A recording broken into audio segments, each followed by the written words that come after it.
Today is the 1st of July. Hello to you all from the Karate Do World News channel.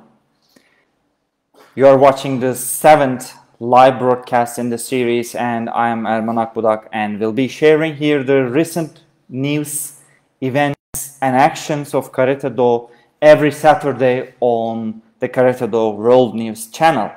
Please join me this week to take a brief look at the headlines to figure out what's going on about Karate Do around the world.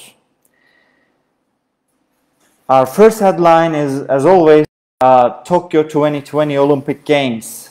Only 32 days are left for the karate's kickoff. Second on the line, Turkish Karate Federation awaits to hold national cadet, junior and under 21 karate championship and national team elections in 13 to 18 of July. What is third? Here we have the official bulletin of the 2021 World Senior World Championship, which is announced 2 days or 3 days ago on the 1st of July. And the last, which is something new, something special for you, for the followers of our channel. From this week on, I'm planning to take a closer look into one of our rules in athletic karate discipline each week. And the link between the traditional karate and what's applied in the rules. This week's rule from the World Karate Federation's competition rules book is kata's mechanics. And here we have the headlines from the news, this week's news. So on September the 7th,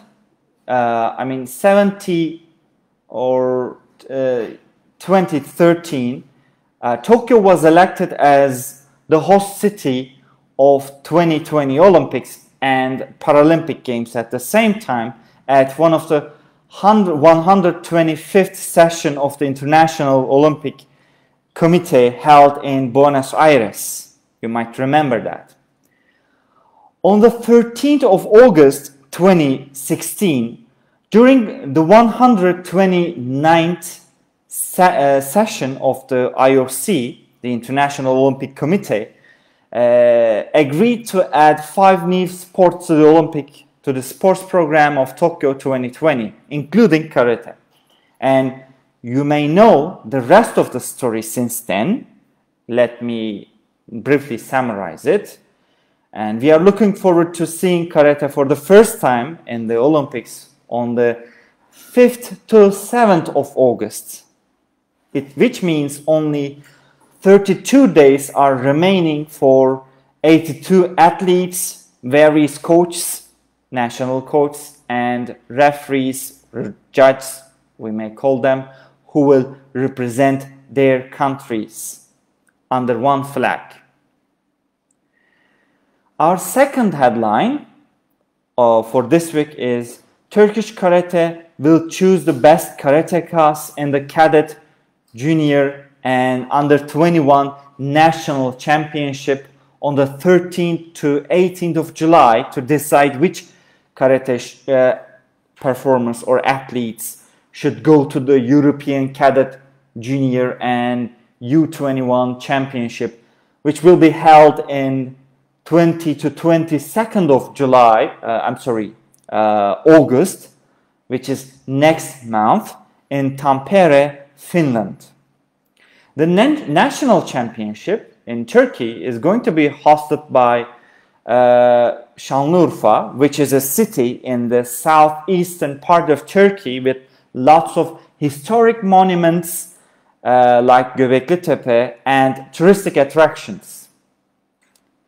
The future stars of Turkish Karate Do will compete in this city, of course, in compliance with the COVID-19 restrictions and rules. And the third headline, as mentioned before, The official announcement of 2021 World Senior Championship was launched 2 days ago on the 1st of July. Still called as the biggest event in karate, of course, excluding the Olympics, because we don't know, we are not sure about the future of karate in the Olympic Games. That's why it is called the biggest, the greatest event. The organization, which was postponed last year due to the pandemic, is scheduled to be in Dubai, United Arab Emirates, as a country from November the 16th to 21. I found that logo, important to mention for me, very strange though. A karateka in spacesuits kicking the world's tallest building, Burj Khalifa, which is with a background of the moon. They wanted to, represent and notify that they're planning a lunar trip in the following years. So the competitors, delegations, and fans alike have now access to the logistical information around the events, including the official hotels, venues, competition, calendar, registration process, and requirements to enter the country during the pandemic restrictions. The 25th of the Senior World Championships will be held in November at the Hamdan, I don't know how to pronounce it in Arabic, sports complex in Dubai. As the first World Championships after karate's Olympic debut, the event is expected to be a celebration of the values of Karate-Do. The last edition of karate's biggest event was held in Madrid, you might remember, in Spain in 2018.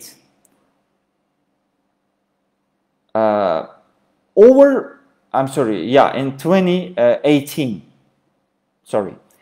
Over 1,100 competitors from 131 countries gathered at that spectacular tournament. You can find the official bulletin of this big event, the next World Seniors Championship event, on WKF's website. And maybe today's exclusive topic, the last bit, the fourth head title, among today's topic is a brand new feature for you. Each week, as I mentioned before, I thought it could be beneficial to introduce one competition rule here with you. Today, I wanted to try explaining the criteria in kata performances, maybe beginning with the kata. As always, we can see in every competition, kata is the first, and the komite. I wanted to start with the kata's performances, taken from WKF rules booklet, or guideline for competition, we call them. The rules book says, number one rule for kata competition, in assessing the performance of a competitor or a team, the judges will evaluate the performance based on the two major criteria, which are technical performance and athletic performance. The kata performers are assessed through a points system, which is new and which has been regulated because of the karate's nominee being a nominee for the Olympics. To rule out the flagging system, which can be complex in its implementation, but actually it is not. Let me explain this. Although most of you may know, of course, technical performance and athletic performance are given separate score using the same scale from 5.0 to 10.0, in a range, in the increments of, adding up scores of 0.2, where 5.0 represents the lowest score possible for a kata that is accepted as a performance, and 10.0 represents a perfect, the utmost performance. Of course, you may know a disqualification is shown by a 0 plus 0 score. Never need to mention.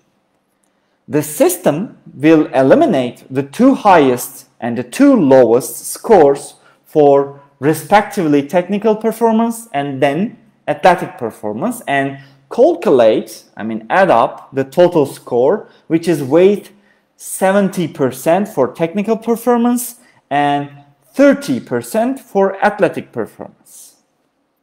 That was a general view. Of course, you may find it in the competition book. For the scoring system, of course, for both individual and team kata performances. Maybe the most important part is the criteria for the evaluation of kata. We have two main divisions of all performance criteria. We call that technical and athletic performances. We can say stances, techniques, transitional movements between the techniques, timing, correct breathing, taking breaths in and out, focus, or we call them in Japanese terminology kime, and conformance, which is quite strange, but we can call it consistent kihon techniques in accordance with the style, whether it is Shotokan or Shitoryu or Gojuryu. We also can call them as Ryuha, the schooling system, that style system, in accordance with, in harmony with the Kihon techniques.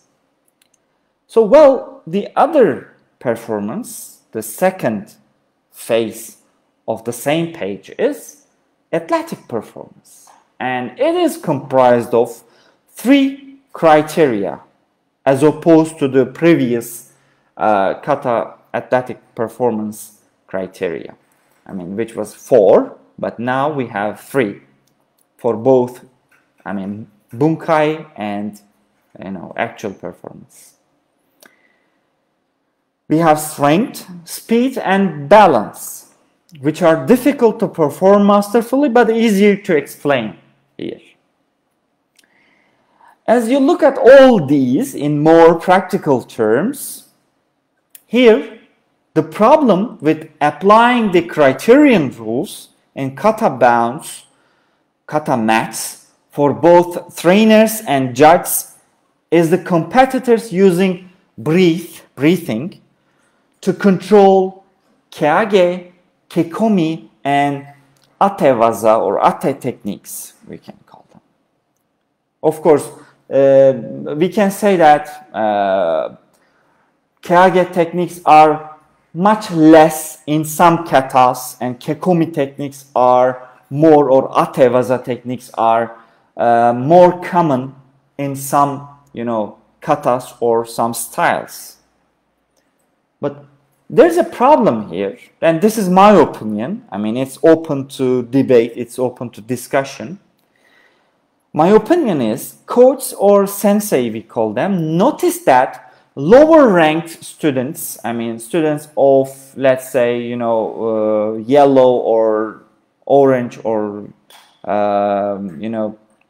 green belt, tend to look up at the end of their technique.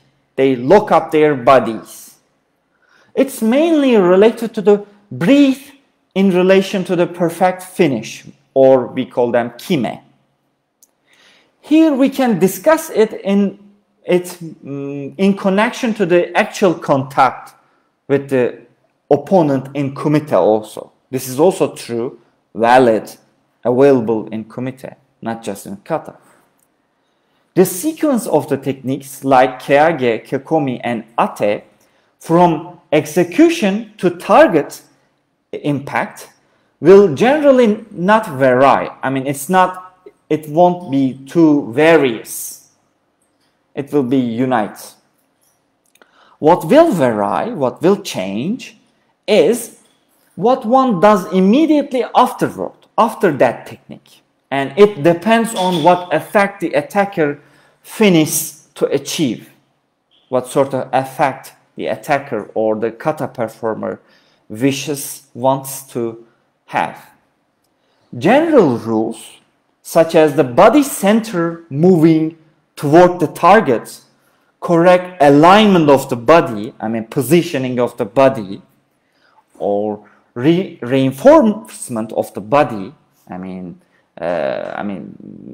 holding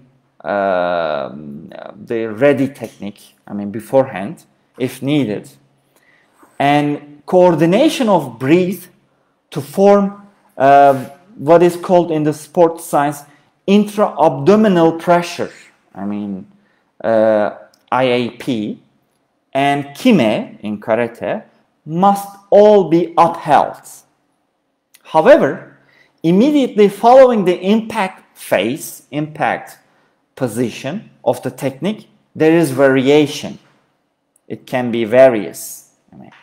As I said before, a keage technique, which is a slapping technique, not too much force, but it's not a striking technique, which is immediately and sharply retracts from the target. It's hit and taken out. And kekomi, which is very briefly locks in place, or you can, give examples, kekomi yokogeru, which is not too many, only in one kata, in Shotokan, I can say.